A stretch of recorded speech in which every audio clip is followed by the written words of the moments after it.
করে তখন তার পারফরমেন্সে আসলে কি কি বিষয় ইনক্লুডেড থাকে, তারা কোন কোন জায়গায় বেশি ফলো করে, কি কি তাদের প্রেজেন্ট করতে হয়, কি কি কোয়েশ্চেন আস্ক করতে পারে আনুমানিক, এরকম নানাবিধ ব্যাপার, তাই না? সো আজকের ক্লাসে হচ্ছে আমরা ভাইবার ফার্স্ট যে স্টেপটা আছে সেটা নিয়ে কথাবার্তা বলবো। এটা হচ্ছে ইন্ট্রোডাকশন পার্ট, ঠিক আছে? দেন পরবর্তীতে আমরা যে স্টেপ নিয়ে কথাবার্তা বলবো সেখানে আমরা কি কি বিষয় আমাদের জানা লাগবে বা এক্সট্রা পড়া লাগবে সেই বিষয় নিয়ে আমরা কথাবার্তা বলবো।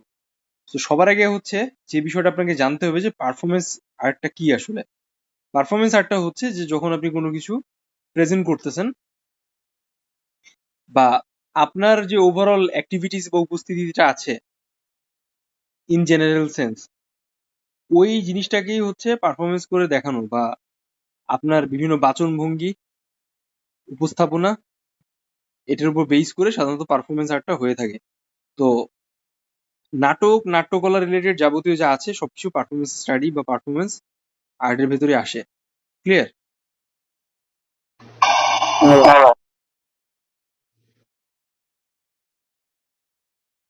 যখন একজন আর্টিস্ট পারফরমেন্স করতেছে তাকে পারফর্মার বলা হচ্ছে।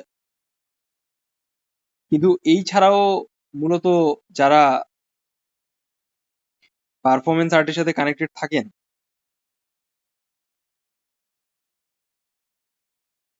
তারা নানাবিধভাবেই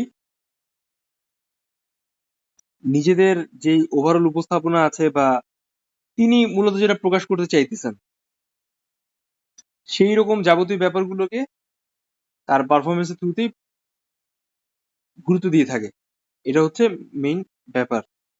তো যদি আমরা কথাবার্তা বলি সবার আগে আপনি আগে যাবেন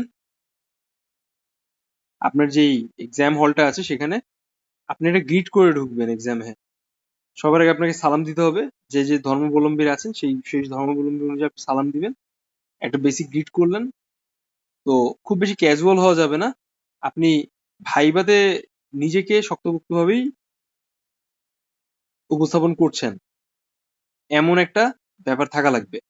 সো একটা প্রশ্ন আছে, সবাই বলে যে best first impression is the best impression. তো আপনার উপস্থাপনার মাধ্যমে সে বিষয়টাকে অবশ্যই দেখাতে হবে। আপনি যতটাই না নিজেকে উপস্থাপন করছেন তার থেকে আপনার ওভারঅল যে অ্যাক্টিভিটিস গুলো আছে, আপনি কিভাবে দাঁড়াচ্ছেন, আপনার পোস্টার কেমন, বা আপনি যে বিষয়টা নিয়ে প্রেজেন্ট করতেছেন নিজেকে, তার ওভারঅল কথা বলার প্রোনাউন্সিয়েশন সবকিছু তারা মানে পর্যবেক্ষণ করে। ঠিক আছে? লাস্ট আমি একটা ভিডিও আপনাদের সাথে শেয়ার করেছিলাম, আপনি কি ভিডিওটা দেখেছেন? আচ্ছা, তো হোপফুলি ওইটার থ্রুতে আপনাদের একটা ধারণা ক্লিয়ার হয়েছে আপনার অলরেডি যে যেই প্র্যাকটিস বা যে বিষয়গুলো থাকে সাধারণত ভাইভাতে, সেটা আসলে আপনাকে কি কি বিষয় অবলম্বন করে ফলো করতে হবে। তো সেম ওয়ে আপনি গেলেন, মনে করেন আপনি একটা এক্সাম, আপনার সামনে এক্সাম বোর্ড বসে আছে। সো আপনি গেলেন সবার আগে, আপনাকে আপনি গ্রিট করলেন তাকে, আদাব সালাম যেটাই দিন। দেন তারা আপনাকে আস্ক করলো যে আপনার নামটা কি। হ্যাঁ, যখন তারা আপনাকে আস্ক করবে আপনার নামটা কি, তখন আপনি তাকে বলবেন আপনার পুরো নামটা, আপনার নাম, আর আপনি কোথায় থেকে এসেছেন এটা অবশ্যই বলবেন। বা তারা যদি আপনাকে বলে যে আপনার পরিচয়টা ব্যক্ত করুন, দেন আপনি সিম্পলি ওয়েতে এটাকে বলবেন, ভেবে প্রেজেন্ট করার চেষ্টা করবেন। ওভারঅল অ্যাক্টিভিটিস আপনি নিজেকে যেভাবে তুলে ধরতেছেন বা আপনি যেভাবে প্রেজেন্ট করছেন, হ্যাঁ, এখানে সব থেকে বেশি গুরুত্বপূর্ণ যে জায়গাটা হলো যে অবশ্যই আপনার যেই কোয়েশ্চেনের অ্যান্সার গুলো আছে সেটা অবশ্যই কনস্ট্রাকটিভ হতে হবে। লাইক আপনি এমন কোনো ইনফরমেশন দিবেন না তাদের যেটা তারা অনেক বেশি কনফিউজ করে দেয় আপনাকে, আপনার নার্ভাস ফিল করেন, আর আপনি হচ্ছে হোঁচট খেয়ে যান, দেন আপনি ডিসকোয়ালিফাই হয়ে যান, এরকম কিছু করা যাবে না। তো মোস্ট অফ দ্য কেসেস স্টুডেন্টরা যে কারণে ডিসকোয়ালিফাই হয়ে যায় তার ভেতরে হচ্ছে তিনটা মেইন মেজর কারণ। আমরা এই পর্যন্ত যাদের সাথে কথা বলেছি, যারা আমাদের সাথে কানেক্টেড ছিল, তাদের ভেতর থেকে ব্যাপারগুলো খুঁজে পাওয়া যায়। প্রথমটা হচ্ছে যে তারা এক্সাম হলে হঠাৎ করে অনেক বেশি পরিমাণে নার্ভাস হয়ে যায়, মাম্বলিং করে। সেকেন্ড ব্যাপারটা হচ্ছে অস্পষ্ট কথাবার্তা বলা। যেমন আমাদের ভেতরে অনেকেই থাকে যারা কথাবার্তা বলছেন, শুদ্ধটা আসছে না, আঞ্চলিক টানটা আসছে, ইটস ওকে, কিন্তু আপনি যখন কোনো কিছুকে প্রেজেন্ট করছেন তখন আপনার কথাবার্তার ভেতরে, বাচনভঙ্গির ভেতরে অনেক বেশি পরিমাণে অস্পষ্টতা প্রকাশ পাচ্ছে, বা একটা বিরক্ত টাইপের ভাইব দিচ্ছে এক্সামিনারদের, যার কারণে তারা কিন্তু আপনাকে 100% ডিসকোয়ালিফাই করলো বা স্কোরটা কমবে। আমরা অনেকে এই বিষয়টা বুঝতে পারি না এক্সাম হলে, কিন্তু এগুলোতেও কিন্তু মার্কস কাটা যায়। তাদের এক্সামের যে ওভারঅল যে চার্টটা থাকে, যে তারা কোন কোন বিষয়ের উপর বেস করে স্কোরিং করতেছে, তার ভেতরে কিন্তু এখানেও এই বিষয়টা অনেক গুরুত্বপূর্ণ। আপনার উপস্থাপনা বা আপনি কিভাবে বিষয়টাকে প্রেজেন্ট করছেন সবকিছু, ঠিক আছে, এরকম নানাবিধ ব্যাপার। আচ্ছা, এরই সাথে আপনি যখন কোনো কিছুকে প্রেজেন্ট করছেন, আপনি আপনার পরিচয়টা যখন দিলেন, ওইখানে আপনি তিনটা বিষয় নিয়ে কথাবার্তা বলবেন। প্রথমটা হচ্ছে আপনার নাম, কোথায় থেকে এসেছেন, আপনি যদি কোনো ইন্টারেস্ট বা ইচ্ছা থাকে সেই বিষয়টা নিয়ে কথাবার্তা বলা। যেমন সব থেকে বেস্ট হয় যদি নাট্যকলা বা নাটক রিলেটেড কিছু থাকে, দেন সেই ব্যাপারটা নিয়ে কথাবার্তা বলা। আপনাকে এক্সট্রা কোনো বিষয় নিয়ে কথাবার্তা বলার প্রয়োজন নাই। আরেকটা ব্যাপার, যদি আপনার কাছে কোনো এক্সট্রা সার্টিফিকেট থাকে, যেমন আপনি ছোটবেলায় কোনো আবৃত্তি কোনো কিছুতে পার্টিসিপেশন করেছিলেন যেটা পারফরমেন্স আর্ট রিলেটেড, দেন আপনি সরাসরি সেই সম্পর্কে তাদেরকে ওই সার্টিফিকেট বা ওই বিষয়গুলো তাদেরকে দেখাতে পারেন। Then they will understand your whole introduction more clearly.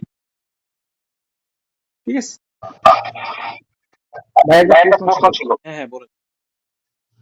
ভাই আমার কাছে কবিতা আবৃত্তির কিছু সার্টিফিকেট আছে, এটা 2017-18 সালের, এগুলো কি নেওয়া যাবে? এগুলো তো অনেক ওল্ড। হ্যাঁ, হ্যাঁ, হ্যাঁ, নিয়ে যাও। তখন বয়স কত ছিল আপনার? তখন ভাইয়া বয়স 13-14 বছর। সরি, আপনি কোন ক্লাসে পড়তেন? আমি এটা জানতে চাচ্ছি। তখন ভাইয়া 7-8-এ পড়তাম। সমস্যা নেই, নিয়ে যান। আচ্ছা, আপনার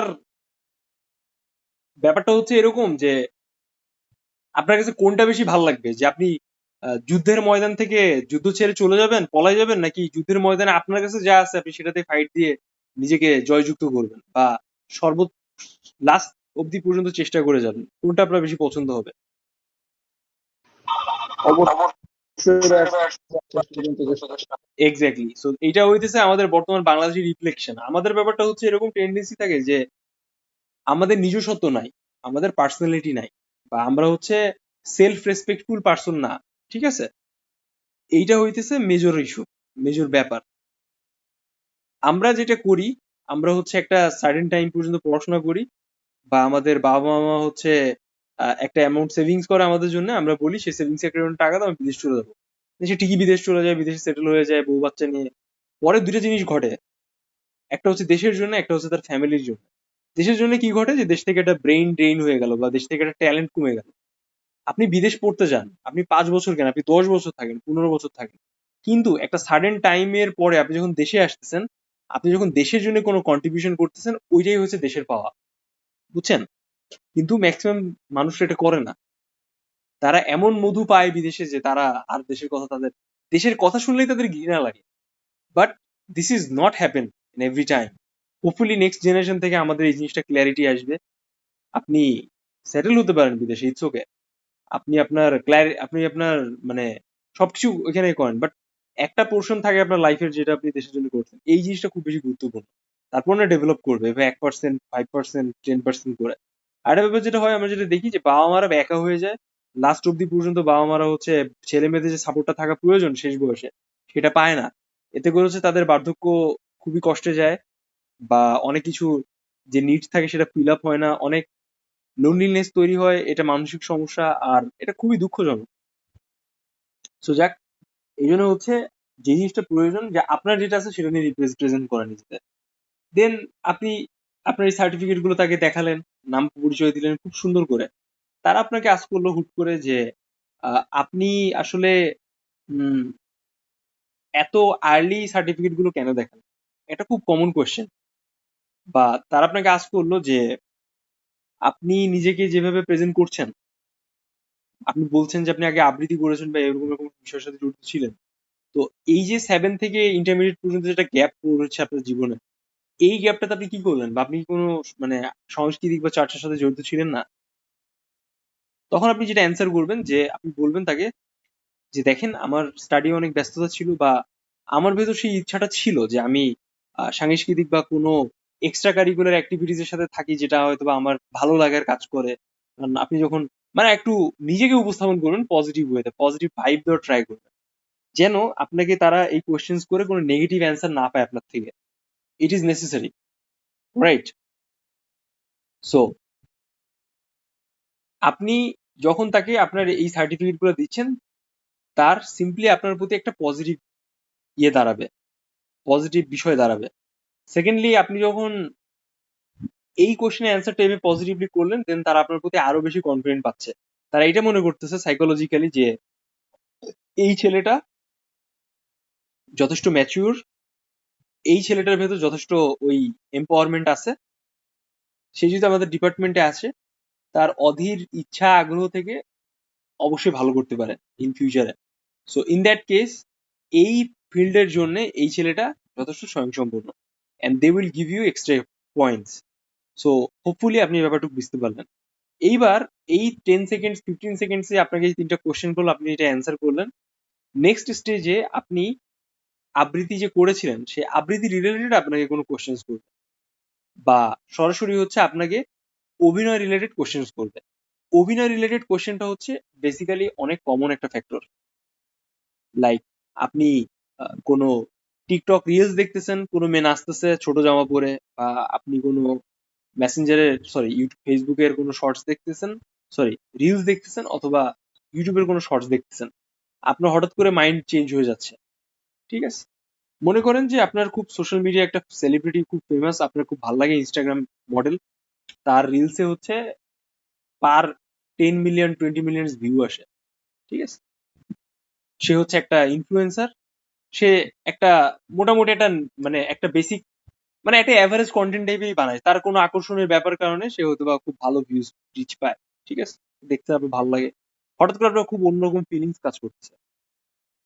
এই যে তার একটা আউটকাম, বা সে যে ওইটা সক্ষম, তার ভিডিওজে আপনাকে কি হোল্ড করে রাখার জন্য আপনার অ্যাটেনশনটা সে 100% পেয়ে গেছে, আপনি সেটা নিয়ে কোনো চায়ের দোকানে ফ্রেন্ডসদের সাথে ডিসকাশন করতেছেন, বা আপনার ওটা খুব ভালো লাগতেছে, বা আপনি যখন দেখতেছেন ইন্টারনেট, মনে করেন আপনি কোনো কাজ করলেন, সাডেনলি একটা টাইম পরে আপনি আপনার মোবাইল ইন্টারনেট অন করে ওই রিল গুলা দেখলেন, হঠাৎ আপনার চোখের সামনে চলে আসলো, আপনি তার প্রোফাইলে গেলেন, দেখে আপনি একটার জায়গায় 5টা রিলস দেখলেন।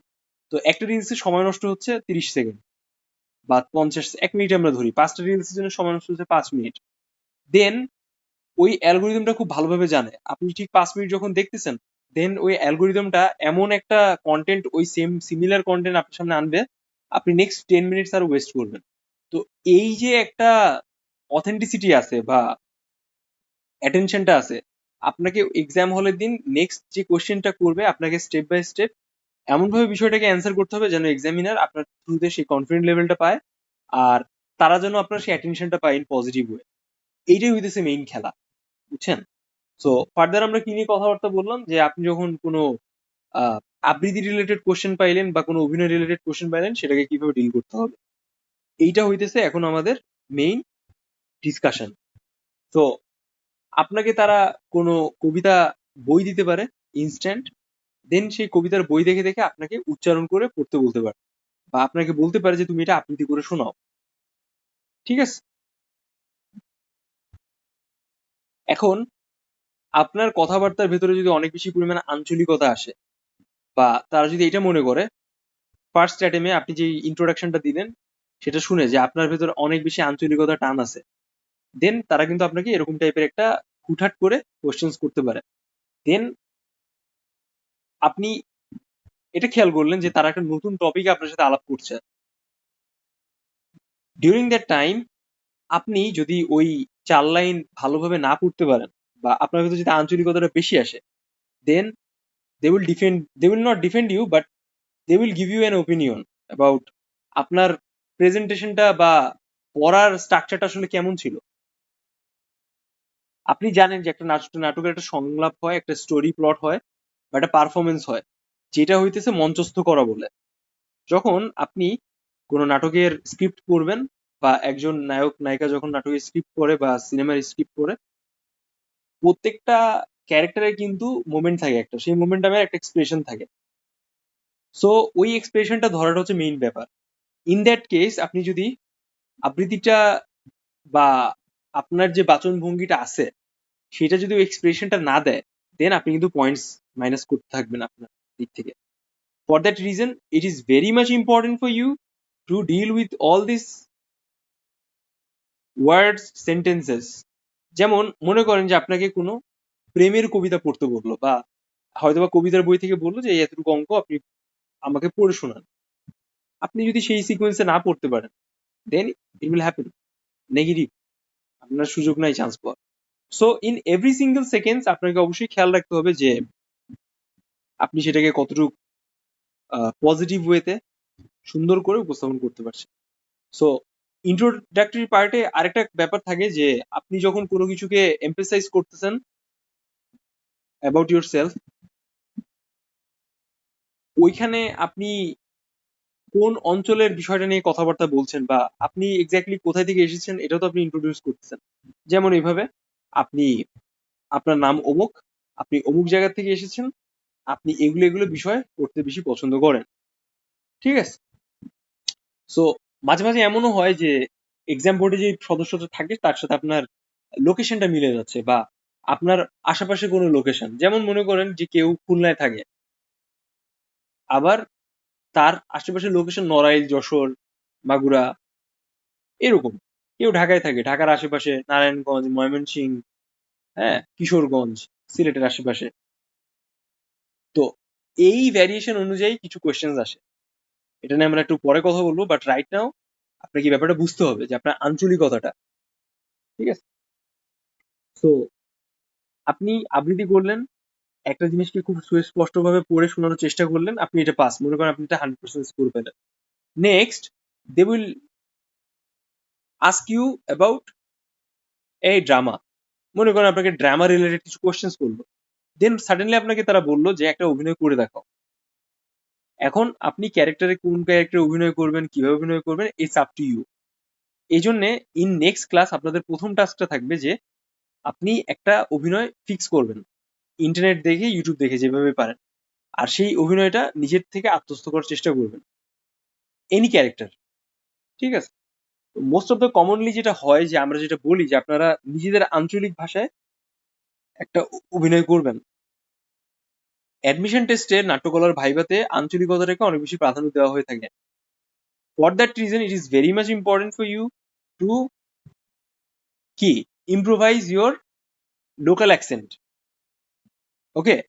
আচ্ছা, এটার জন্য সচরাচর যেটা হয়, মোস্ট অফ দ্য কেসেস স্টুডেন্টরা আসলে অনেক বেশি পরিমাণে মনে করে যে তাদের লোকাল ভাষায় ব্যাপারটা নিয়ে কথাবার্তা বলবে, বা ওভারঅল অ্যাক্টিভিটিস গুলো প্রেজেন্টেশন করছে, প্রেজেন্ট করছে, বা ওভারঅল জায়গা আসলে কেমন হয়ে যায় না হয়ে যায়, নানাবিধ ব্যাপার। সো দে ফিল শাই, আর they don't feel positive about themselves. So in that case they made mistakes. আর এই জন্য হচ্ছে আপনাকে সবসময় প্রস্তুত থাকা লাগবে, যেন আপনি যে অভিনয়টা করতেছেন অবশ্যই সেটা আপনার লোকাল অ্যাকসেন্ট বা লোকাল বিষয়ের উপর বেস করে হয় কিনা। ক্লিয়ার? আচ্ছা, এখন ইট জি উইল ভাই। নট অলওয়েজ নেসেসারি, আচ্ছা আমি আপনার কোশ্চেন নিব, বাট তার আগে আমি একটু বলি, it will not always necessary যে লোকালি হওয়া লাগবে। আপনি যদি চলিত ভাষায় কথাবার্তা বলে স্বাচ্ছন্দ্য ফিল করেন, ইটস ওকে, আপনি এই সিকোয়েন্সেই যেতে পারেন। হ্যাঁ বলেন, আপনার কোশ্চেন বলেন। ভাইয়া এই অভিনয়টা এটার প্রতি আগে মানে কোনো জানার দরকার, তো আমি এটা কিভাবে শিখতে পারি? আচ্ছা, খুব সিম্পল। অভিনয়টা হচ্ছে আপনার রিয়েল লাইফের সাথে যেটা মিলে আপনি সেটাকে রিপ্রেজেন্ট করবেন। মনে করেন আপনি সাডেনলি চায়ের দোকানে বসে আছেন, একটা ফ্রেন্ড আপনার সাথে খুব গল্প শেয়ার করতেছে, আপনি ওই সিকোয়েন্সটাকে মনে করেন ইনস্ট্যান্ট। বা যদি এমন হয় যে আপনাকে এক্সামিনার বলতেছে যে আপনি এটা কি অভিনয় করেন, আপনি কিভাবে করবেন, বা এর পেছনে ব্যাপারগুলো আসলে কিভাবে কাজ করে, এরকম নানাবিধ কিন্তু কমপ্লিকেশন আমাদের ভেতর থাকে। তো খুব সহজে যদি আমি আপনাদের সাথে শেয়ার করি যে অভিনয় করার ক্ষেত্রে আপনি যে কাজটা করবেন, মনে করেন আপনি ঢাকা শহরে নতুন আসছেন, এখন আপনি ঢাকা শহরে কিছু চিনেন না, তো জাস্ট ওই ভিজুয়াল সেন্সটাকে চিন্তা করেন, আপনি নতুন যদি আপনার একা একা এসে থাকেন বা আপনার ভাইয়ের সাথে এসে থাকেন, বিষয়টা কেমন হবে, জাস্ট এতটুকু বিষয়টাকে আপনি অভিনয় করবেন। আপনি সিম্পল কারো কাছে জিজ্ঞেস করবেন যে আমি অমুক জায়গায় যেতে চাই, এখন আপনি অমুক জায়গায় যেতে যাচ্ছেন, অমুক ঠিকানা, কাউকে জিজ্ঞেস করতেছেন, সাডেনলি আপনি দেখলেন যে আপনার পকেট মার হয়ে গেছে। আপনার ফোন থেকে, আপনার পকেট থেকে আপনি দেখছেন আপনার কাছে ওয়ালেট নাই। এখন ওই ওয়ালেটের ভেতর আপনার যাবতীয় টাকা, এইটা সেটা সবকিছু ছিল। সো আপনি এখন হঠাৎ করে মানে এমন একটা ইমপ্রেশন দিবেন ওই মুহূর্তে, যেন তারা বুঝতে পারে যে আসলে এর ভেতরে সে ট্যালেন্টেড আছে। আপনি যখন ঢাকায় নতুন আসলেন তখন আপনার একটা কৌতূহল ব্যাপার, আপনি কোনো কিছু চিনেন না, আপনি অনেক কনফিউজড। আপনার যখন ওয়ালেটটা হারিয়ে গেছে তখন হচ্ছে আপনি অনেক আতঙ্কিত হয়ে গেছে। এই যে আতঙ্কিত হয়ে যাওয়া, কনফিউজড হয়ে যাওয়া, কৌতূহল থাকা, এইটা হচ্ছে তিনটা ইন্ডিভিজুয়াল ক্যারেক্টার আপনার ইমপ্রেশন। এই তিনটা ইমপ্রেশন হচ্ছে আপনি ছোটখাটো ডায়লগ বা ওভারঅল প্রেজেন্টেশন শুরুতে উপস্থাপন করবেন। বাসায় বসে আয়নার উপর দাঁড়িয়ে নিজে নিজে ট্রাই করবেন এটাকে কিভাবে প্র্যাকটিস করা যায়। Very simple. যদি অপশন তারা দেয় দেন আপনি এটা করতে পারবেন না, যদি তারা আপনাকে বলে যে আপনার মতো করে উপস্থাপন করেন দেন আপনি এটা উপস্থাপন করতে পারেন। It's very interesting and amazing মানে ক্যারেক্টার উপস্থাপন করা। আচ্ছা, এরপর আমি কথাবার্তা বলবো। যখন আপনি তাদের সাথে আলাপ করতেছেন বা ডায়ালগ দিচ্ছেন বা any kind of information share করতেছেন, আপনার ভয়েসটা যেন লাউড থাকে। ঠিক আছে? আপনি চাইলে একটু রিহার্সেল করে নিতে পারেন সারে গামা পা এগুলোর উপর, যেন আপনার ভয়েসটা একটু লাউড থাকে। If you have enough loud loud voice then it's okay. ঠিক আছে? তাহলে কোনো সমস্যা নেই। অনেক পুরুষ থাকে বা অনেক মেয়েরা থাকে অনেক মিনমিন করে কথাবার্তা বলে, কিন্তু আপনি জানেন কিনা জানি না, যদি আপনি কোনো সেটে যাওয়ার আপনার অভিজ্ঞতা থাকে, একটা ভয়েস অনেক বেশি পরিমাণে লাউডলি থাকাটা খুব জরুরি। বুঝছেন? তারা কিন্তু অনেক লাউড কথা বলে। জেনারেলি আমরা যখন কোনো পডকাস্ট শুনতেছি বা ইন্টারভিউ দেখতেছি, মনে হয় কি যে নায়ক নায়িকাটা অনেক বেশি পরিমাণে পুতুলের মতো নরম সরম এরকম, কিন্তু ব্যাপারটা কিন্তু এরকম না। They are quite smart about themselves and they know how to deal with every single movement. তা না হলে তারা এত বড় মানে মান সম্মান কিভাবে অ্যাচিভ করবে? এটাই হইতেছে মেইন খেলা এখানে। বুঝতে পারছি? সেম ওয়ে আপনাকে অবশ্যই লাউডলি কথাবার্তা বলতে হবে। হ্যাঁ, কিছু বলতে চাচ্ছেন আপনি? না ভাইয়া না। আচ্ছা, আচ্ছা, এই নেক্সট স্টেপ আপনি অভিনয় করলেন, পাস। আপনি ভালো ভয়েস ওভার দিয়ে কথাবার্তা বলেন, আপনি পাস। আপনি রিডিং পড়ে তাদের শোনালেন, পাস। সো এর মাঝখানে তারা আপনাকে কিছু ডিপ্লোম্যাটিক কোশ্চেন বা কমপ্লিকেট কোশ্চেন করতে পারে। ঠিক আছে? তার ভিতর প্রথম কোশ্চেনটা হচ্ছে যে নাট্যকলা রিলেটেড। সো আমি আপনাদের কিছু রেফারেন্স দিয়ে দিব, কিছু নাট্যকলা রিলেটেড কথাবার্তা যেন আপনি জানেন বা এই রিলেটেড কিছু ইনফরমেশন শেয়ার করব, যেটা হয়তো বা এক্সাম হলে আপনি যদি সরাসরি এই টাইপের বা এই কাছাকাছি কোশ্চেন আসে আপনি সেটা অ্যান্সার করতে পারেন। আপনাকে যদি কোশ্চেন করে নাটক কি, সংলাপ কি, আপনি যদি না জানেন দেন আপনি কিন্তু সেটা অ্যান্সার করতে পারবেন না। So it will 100% necessary for you. আচ্ছা, তো মোটামুটি আমরা একটা প্রপার ধারণা পাইলাম, নাট্যকলা রিলেটেড বিভিন্ন ব্যাপার নিয়ে কথাবার্তা বললাম। এখন আমি আপনার সাথে যতটুকু ইনফরমেশন শেয়ার করেছি, এই ইনফরমেশনের ভিতরে কি আপনার কোনো কোশ্চেন আছে যেটা আপনি জানতে চাইতেছেন? না ভাইয়া। এখন এটা হচ্ছে ফার্স্ট ফার্স্ট ফার্স্ট কি বলে, বিষয়ের উপর বেস করে আপনাকে যে যাবতীয় কোয়েশ্চেন্স করা হবে or any kind of information they would like to know from you, এইটা। ঠিক আছে? এবার আমরা কথাবার্তা বলবো সেকেন্ড স্টেপটা নিয়ে। সেকেন্ড স্টেপটা হচ্ছে মাঝে মাঝে দেখা যায় যে অনেক স্টুডেন্ট থাকে, তারা সেকেন্ড টপিক নিয়ে, নট বিষয়। সেকেন্ড যে টপিকটা হচ্ছে যে মাঝে মাঝে যেটা দেখা যায় যে অনেক স্টুডেন্ট থাকে বা অনেক বেশি পরিমাণে ছেলেপেলে থাকে, মানে এক কথায় এক্সামে স্টুডেন্ট সংখ্যা অনেক বেশি। ডিউরিং দ্যাট টাইম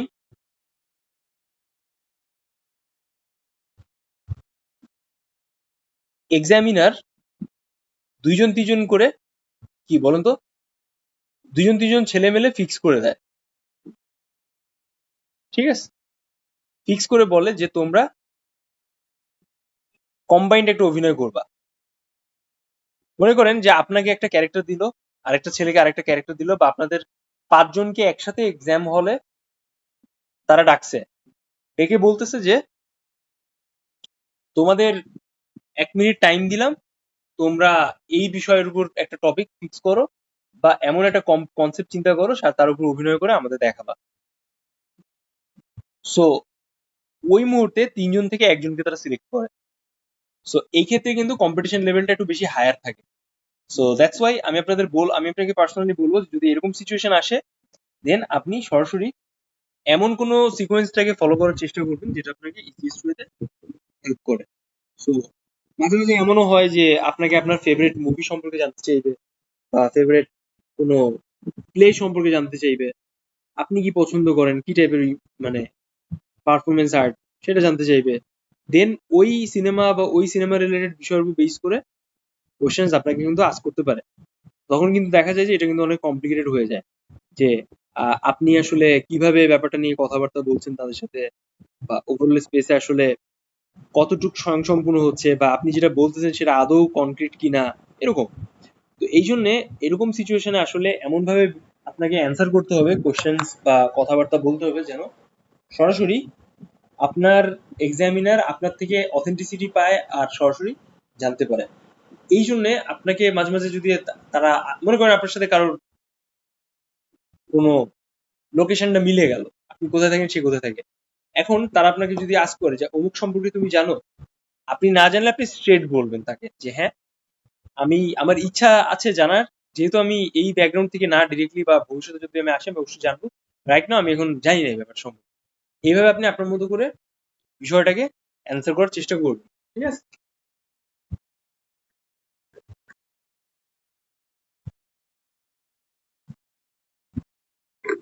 যদি এমন হয় যে আপনি একটা বিষয় সম্পর্কে বললেন যে হ্যাঁ স্যার বা ম্যাডাম আমি এই ব্যাপারটা সম্পর্কে জানি, বাট তারা যখন আপনাকে ফার্দার কোশ্চেন করে যে আপনি ওই রিলেটেড অন্য কোনো কোশ্চেন্স করলো, বাট আপনি অ্যান্সার করতে পারলেন, দেন কি হবে জানেন? বলেন কি হবে?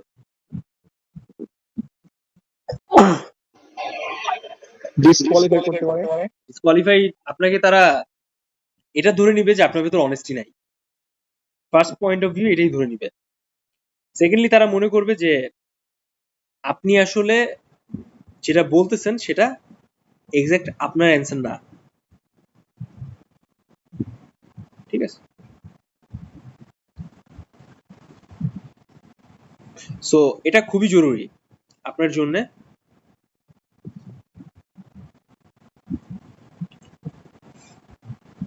এটা আপনার জন্য নির্ধারণ করাটা কিন্তু খুবই জরুরি, ঠিক আছে? যে আপনি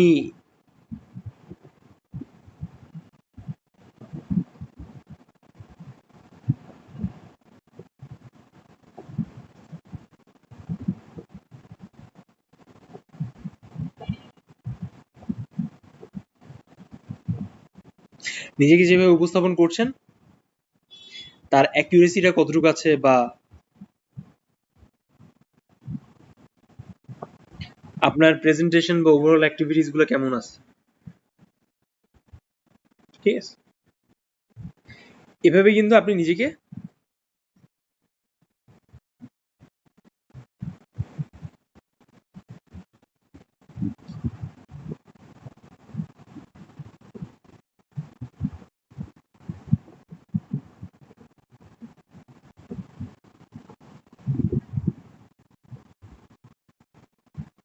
উপস্থাপন করলেন। আচ্ছা, এবার আমরা যেটা নিয়ে কথাবার্তা বলবো যে একটা থিওরিটিক্যাল পার্ট থাকে, বা থিওরিটিক্যাল বিষয় রিলেটেড ব্যাপার সম্পর্কে আপনার কাছে তারা আস্ক করে বা জানতে চায় আসলে, যে আপনি বা আপনার রিলেটেড যাবতীয় ব্যাপার সম্পর্কে তারা মাঝে মাঝে জানতে চায়। তো অনেক ক্ষেত্রে হচ্ছে এই জিনিসটা একটু কমপ্লিকেটেড হয়ে যায়।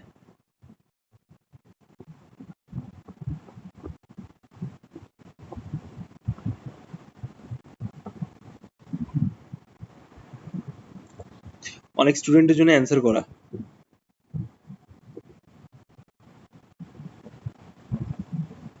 ঠিক আছে?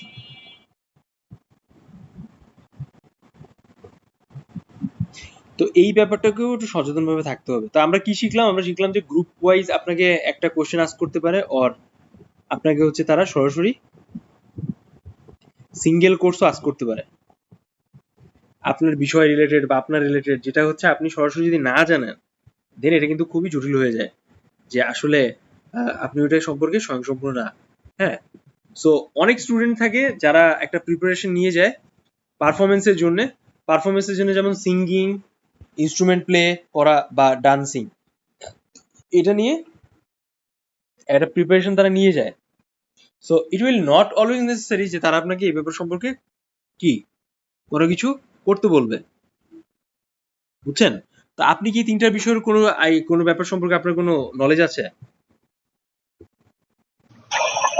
বা কবিতা আবৃত্তি বা গানের উপর নলেজ আছে, কিন্তু ইনস্ট্রুমেন্ট প্লে বা আপনার ডান্সিং। নাচের উপর তেমন কোনো ধারণা নাই। আচ্ছা, যেহেতু আপনি দুটো জিনিস সম্পর্কে জানেন, আপনি অলরেডি ওই দুটো বিষয় সম্পর্কে ভালোভাবে নিজেকে প্রেজেন্ট করার চেষ্টা করবেন। গানটার ব্যাপারটা খুব সিম্পল, আপনি একটু মানে কমপ্লিকেটেড করবেন না।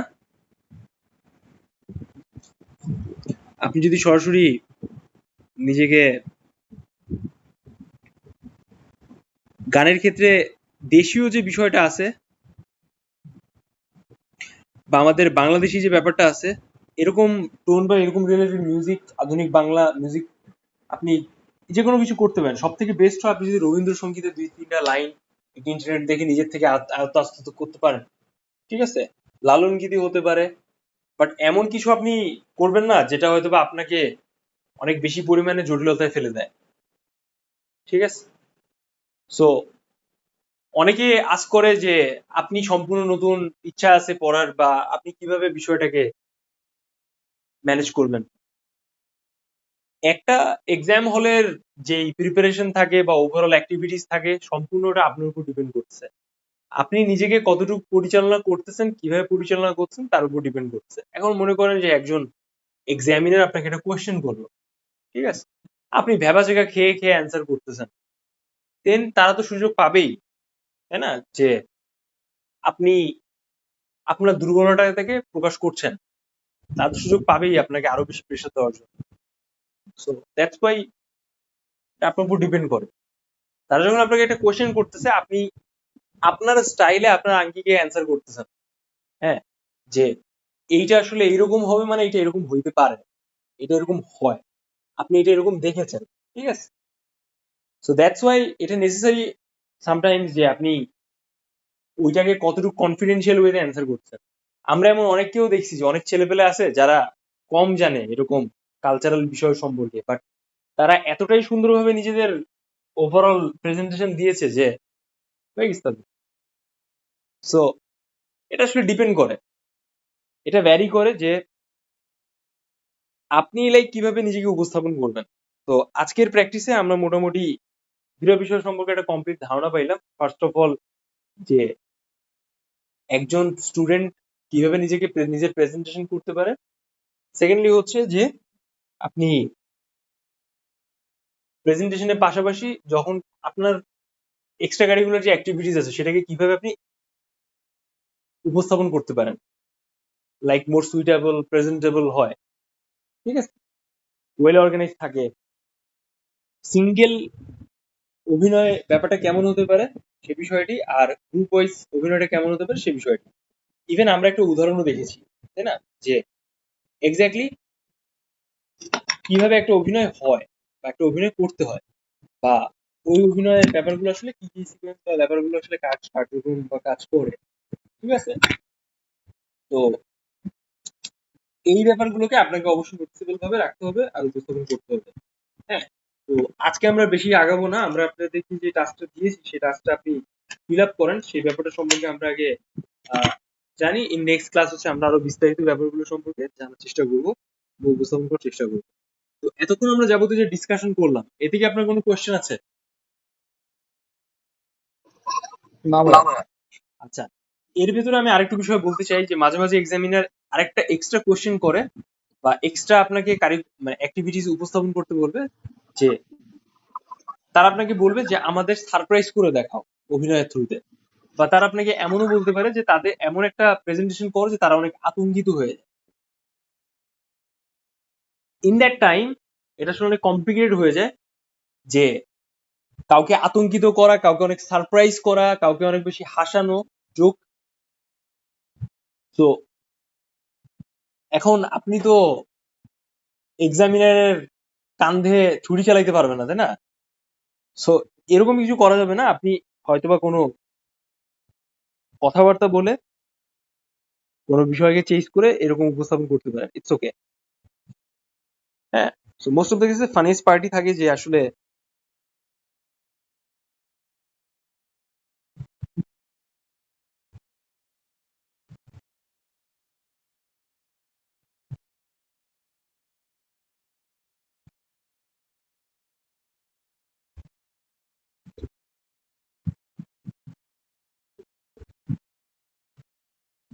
এই ব্যাপারটা আসলে কিভাবে উপস্থাপন করতে হয়।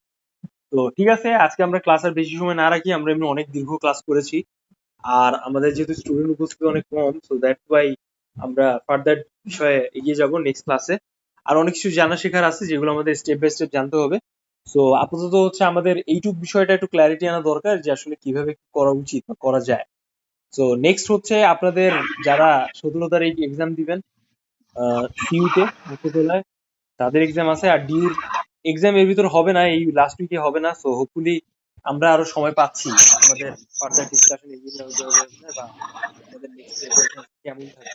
তো পারফরমেন্স স্টাডি এক্সাম বা এক্সাম রিলেটেড যে কোশ্চেন গুলো আছে, এটা খুব কমপ্লিকেটেড কিছু না, বা এমন না যে আপনি হয়তো বা অনেক বেশি পরিমাণে কনফিউজড হয়ে যাচ্ছেন। এটা সম্পূর্ণ আপনার প্রেজেন্টেশনের উপর ডিপেন্ড করে, আর আপনার কনফিডেন্টের উপর ডিপেন্ড করে, আপনার উপস্থিত বুদ্ধির উপর ডিপেন্ড করে।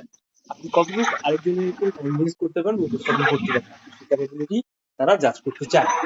পারফরমেন্স স্টাডিটা সম্পূর্ণ অভিনয় রিলেটেড ব্যাপার থাকে, বা অভিনয়ের আশেপাশে বিষয় রিলেটেড জায়গা থাকে। তো যারা কালচারাল থাকে তারা এই ব্যাপারটা সম্পর্কে যথেষ্ট ভালোভাবে জানে। ডিউরিং দ্যাট টাইম আসলে কিভাবে উপস্থাপন করতে হয় এটা সম্পূর্ণ আপনার এক্সামের উপর ডিপেন্ড করে। যাই হোক, এখন একদিনে তো আপনি স্টার হয়ে যাবেন না। আপনার এক্সামের ওই 10 to 5 মিনিটস বা 2 or 3 মিনিটস যে ভাইবাটা থাকবে, সেটা কিভাবে ডিল করতে হবে সে সম্পর্কে আমরা মূলত কথাবার্তা বললাম। অলরাইট, তো থ্যাংক ইউ সো মাচ। আপনার সাথে দেখা হচ্ছে নেক্সট ক্লাসে। শুভকামনা রইল।